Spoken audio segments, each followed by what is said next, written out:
Thank you, Matt. Thank you, Shutterstock. Thank you all for being here. I'm going to go through a Node.js running, Linux running robot with you in 5 minutes, and I have about 3 minutes afterwards. So I'm going to blaze through some slides. So let's go. 3 minutes afterwards for Q&A. So if I miss anything, just shoot your hand up and I'll try to answer anything that I can in the allotted time. As Matt said, my name is Ray Hightower. I run a software company in Chicago called Wisdom Group. We run a couple of conferences. One is Windy City Rails. The other is Ruby Carib in the Caribbean. Enough about me. What is a robot? A lot of times when someone thinks about a robot or they talk about a robot, we might envision something with arms and legs and a head or whatever. But we're a very technical audience, and we know that a robot, typically you will design it for the job that you want it to do. It doesn't have to look like a human. For example, in the oil industry, they use these devices. These are remotely operated vehicles, or ROVs, to perform maintenance on the off-sea drilling rigs that they use. This happens to be a very huge robot. If you look in the lower left corner of the photo, you'll see a person there doing maintenance, just so you can have an idea of what kind of an ROV that is and how large it is. Here's another ROV, about the same size, about the same cost range. And ROVs for years, for decades, have cost millions of dollars, and they required a great deal of expertise, and they were very big and they were very heavy. So some guys got together and founded a company called OpenROV, 2 guys in Berkeley, California. The name of the company is OpenROV. And their mission is to democratize undersea exploration, to make it available to everybody. Just as mainframe computers were once millions of dollars, and eventually we had PCs and now tablets and smartphones that are only a couple $100, this brings the ROV down to the masses. So you get really excited about your underwater robot. Instead of it costing millions of dollars, you have something that costs under $1,000, and OpenROV is like $850. And you get really excited about it, and you send away for it, or you pay for it on the internet, and this is what you get. A whole bunch of parts. It's a kit. Just like in the early days of PCs, some of you may remember the first Mac, you had to put it together. And that's what you have to do with the OpenROV. And here's mine in the process of me putting it together. Took me a couple of weeks. Had to solder. I had to learn acrylic welding. Had to learn some other techniques that I was not familiar with before. You know, I'm a software developer. I learned to solder in an electronics shop in high school, but that was a long time ago. And if you take a look, I have my OpenROV here. The soldering connections are not that great. They're good enough to make it work. But that's the work you have to do. Here's the finished unit, you know, again on my workshop with all my other junk. And in the back you can see the screen. Now what's exciting about the ROV is that on board there's a BeagleBone Black running Linux and running Node.js. And when you are controlling it, you control it through a web browser. What you see in front of you is a Google Chrome web browser running on Ubuntu. That's my thumbs up in front of the camera that's on the OpenROV unit. And notice the heads-up display. Isn't that cool? It's like flying a fighter plane underwater. Here's another shot. This was from my first expedition in Lake Michigan, so I was just giving it the thumbs up to make sure that the camera was working. To the left and right, you see the batteries, and if any of you want to see the actual unit, I have it here, so you can take a closer look at it. And if you want to SSH into the BeagleBone Black that's on the unit, you can do that too. I'll even give you the password.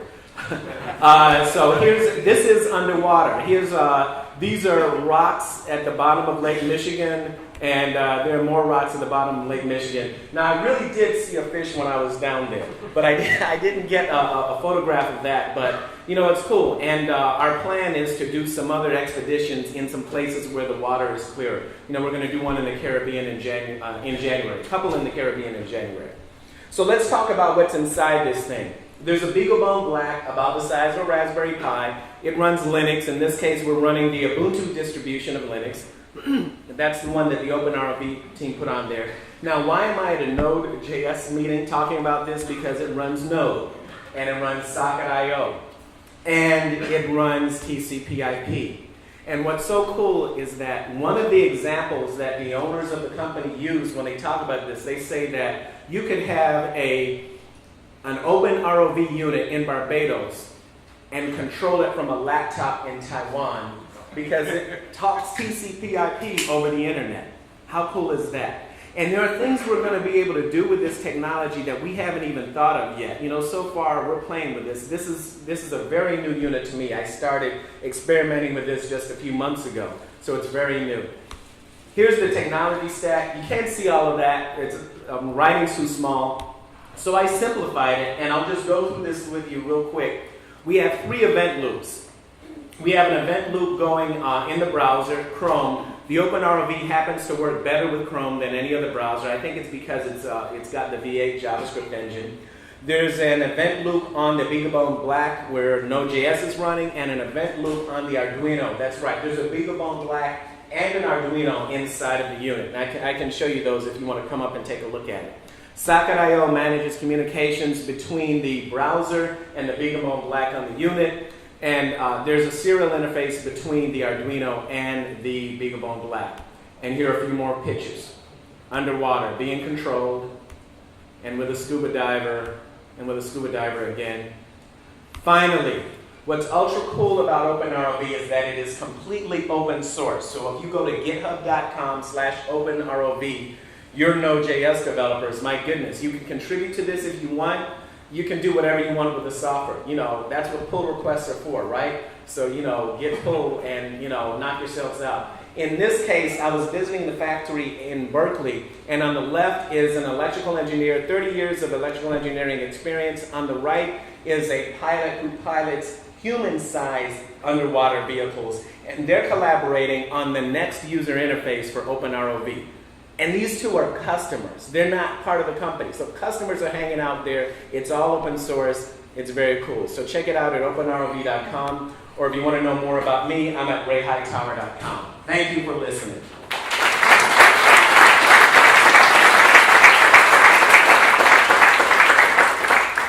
Are there any questions? Yes, sir. So I'm guessing you're tethered. That's how you're communicating with this thing remotely. Yes. The question was is there a tether, and is the tether the way that we communicate with the device remotely? Yes. We have to use a tether because we haven't figured out how to send Wi-Fi underwater yet.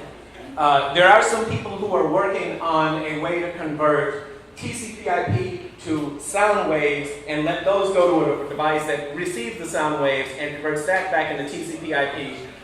But who knows how far that would be cool, isn't it? It sounds really cool. Yeah, but I haven't seen that working successfully yet, but I've heard that there are some people working on that. Yes, ma'am. How easy is it to get started?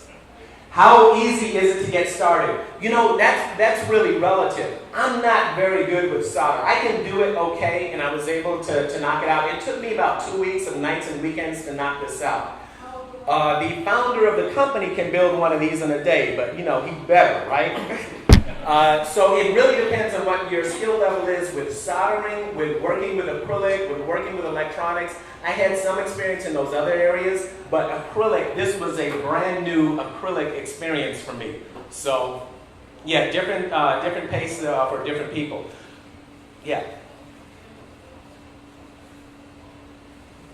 That's it? Yes, sir. In terms of battery technology, does this kit come with like a charger? Does it come with the batteries? Oh yeah, question about batteries. Does it come with a charger? What you do, the kit does not come with a charger, but I bought, and I'll show you the charger up here if you want to take a look at them. The batteries, I bought those through Amazon. Where else do you buy anything, right? The batteries are lithium-ion batteries. There are 6 of them. They are about the diameter of a C battery, a little bit longer than a D, but about the diameter of a C, and you'll see them inside the unit. And you do charge them. They're lithium-ion batteries, and there's special chargers for those. But they're readily available from Amazon.com. Well, yes? Why'd you need the Arduino when you got the BeagleBoard? Oh, that's a good question. Why do you need the Arduino when you got the BeagleBoard? That's something that I'm still learning about, but here's what I know so far. The Arduino is doing things like monitoring the depth sensor and the direction sensor, and it's controlling the motors. The Arduino is more of a microcontroller, and what the BeagleBone is doing is communicating with the surface. The BeagleBone, most of its CPU cycles are running that Node.js app, so you can see the images that are getting sent up by the camera, and so that you can see the data that's on the heads-up display. So really it's like delegation of responsibility. Yeah. Yes. How did you get involved in ROVs? Was you like an impulse buy or? He's asking if I'm a gadget freak. How did I get involved in ROVs? It just looked cool. It just looked cool. I want to give you something now. It looked cool, and there was also a legitimate reason, right? Like there are two reasons that all of us do anything, right? There's a real reason, and there's a reason that we tell everybody. You know, my company, my team and I, we do Ruby development, we do Rails development, Objective-C, and I like the idea of learning other technologies, other languages. I always wanted to learn something about Node, and this was a very good way to make sure that I learned Node. That's the reason I tell everybody. What's the reason? Oh, it's cool. It's a cool device, yeah. Yes? What's the latency like between getting images back from the camera and sending commands for motors and such? Oh yeah, what is the latency like between getting the images back from the camera and sending commands to the motor? It is quick. It's not so quick that you would think it's instantaneous, but if, for example, you put it up on your desk, you wave your hand in front of it, you can see a delay between the waving of your hand and the image you see on your laptop. So I would say it's less than a second, but it's not so quick that humans can't perceive it. I've never measured it though, but you can see it. Yes? You know the maximum depth it can descend to? Yes, what's the maximum depth that it can descend to? The maximum depth depends on how well you assemble the unit. It is designed, it's waterproof. And actually, I was so surprised and happy and ecstatic when I put it in Lake Michigan and it didn't flood, right? It's designed to go down as low as 200 meters, depending on how well you assembled it. And because it's open source, I've seen in the OpenROV forum, if you go to openrov.com, there's a forum there where people discuss their experiences. There are some people who are working on variations of the design whereby they can go deeper than that. But if you go to 200 meters and a little bit further than that, it's going to implode. And they have done actual destructive testing to see, what happens when it implodes. What happens is that the electronics chassis, the cylinder, I can show this to you. We'll go back to one of the photos. The cylinder that you see, that holds all of the electronics. It can take only so much pressure. And at about 200 meters, it's just had enough, and it implodes. And that's all. Yeah. Am I doing all right on time, Matt? Okay. Yes. I'm sorry, I couldn't hear you. Oh no, that's all right. Go ahead.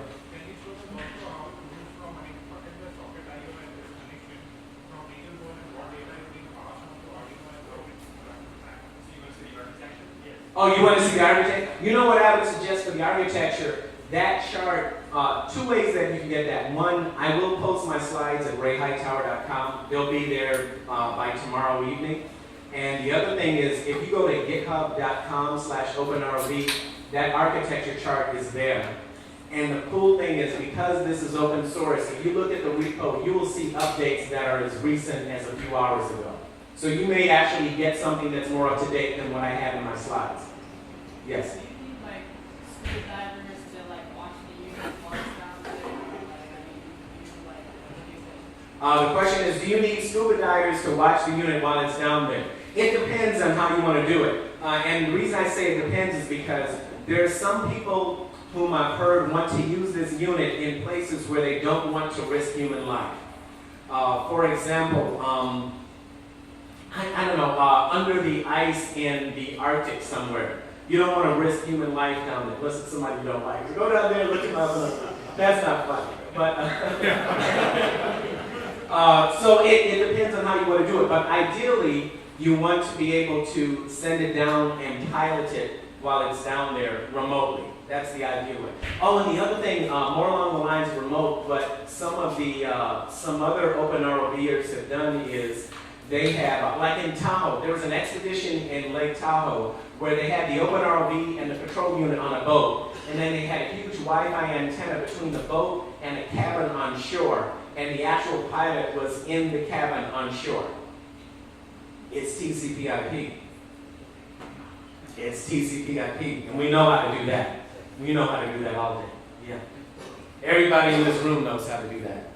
Is, Yes. is this thing modular? Because I can see at a certain depth, you start to lose color, you start to lose like light and all this other stuff. So like, what's the clarity? I mean, it seems like we're not in the Caribbean, so we kind of limited. Yeah. You know, the question is unit modular and what's the clarity at whatever depth you go down. I'm glad you asked that. One of the expeditions we did in Lake Michigan, we went in there, it was a very, I don't even have pictures of that one. It was a stormy day. I mean, not raining, but the waves were kicking up all the silt and we saw nothing down below. Now, the unit itself has 2 sets of bright white LEDs on the front. So if it's just a matter of darkness, you can see things.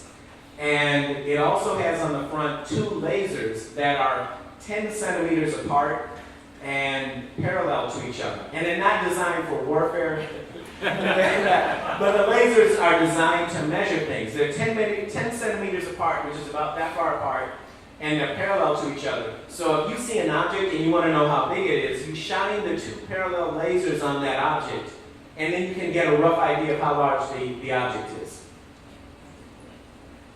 Yes? Could you install an infrared on that?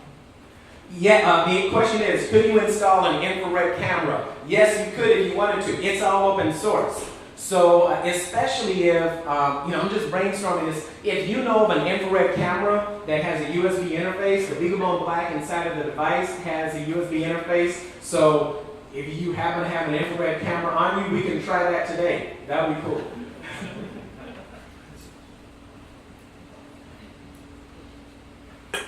Okay, thank you very much for your time.